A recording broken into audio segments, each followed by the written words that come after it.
আজকে অনেক মৌলবীরা অনেক আলেমরা বলে মিলাদ পড়া জায়েজ নাই, নবীর প্রতি দরুদ পড়া জায়েজ নাই। মসজিদের ভিতরে বলে মিলাদ পড়া চলবে না, মিলাদ এসেছে কিয়াম এসেছে ইয়ামান দেশ থেকে, ইয়ামান দেশে চলে যেতে হবে যারা মিলাদ কিয়াম করবে। কিন্তু ওই মৌলবী ওই মসজিদের ভিতরেই পরের জুমায় ফতোয়া দেয় গরিব মানুষের বাড়িতে মিলাদ পড়ালে 500 দিতে হবে। আমার পকেট ঝোলা নয়, মসজিদে মিলাদ পড়ালে 1 টাকি 2 টাকি ঢুকে দিবেন চলবে না। মসজিদে মিলাদ পড়াবো কমসে কম 1.5 থেকে 2,000 টাকা দেওয়া লাগবে। ধনী মানুষের বাড়িতে মিলাদ পড়াবো আমাকে কম থেকে কম 2 থেকে 3,000 টাকা দিতে হবে। কুরবানির গরু জবাই করব আমাকে 1,000 টাকা দিতে হবে। ছাগল জবাই করব 500 টাকা দিতে হবে।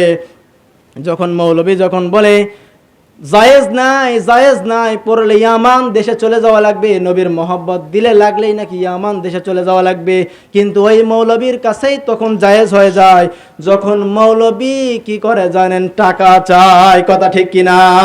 টাকার কাছে সব জায়েজ হয়ে যায়। কথা ঠিক কিনা? মৌলবী বলতেছে মিলাদ পড়া চলবে না, দোয়া করা চলবে না, কি চলবে? বলে শুধু আমাকে টাকা দিতে হবে, আর পেট পূজা করা চলবে। নাউজুবিল্লাহ বলবেন না? কি বলে? কি বলে? মিলাদ চলবে না, দোয়া চলবে না, রাসূলের প্রতি সালাম চলবে না, তো কি চলবে?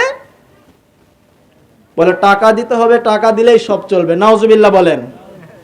এইরকম আলেম আপনারা আমার সমাজে আছে না নাই?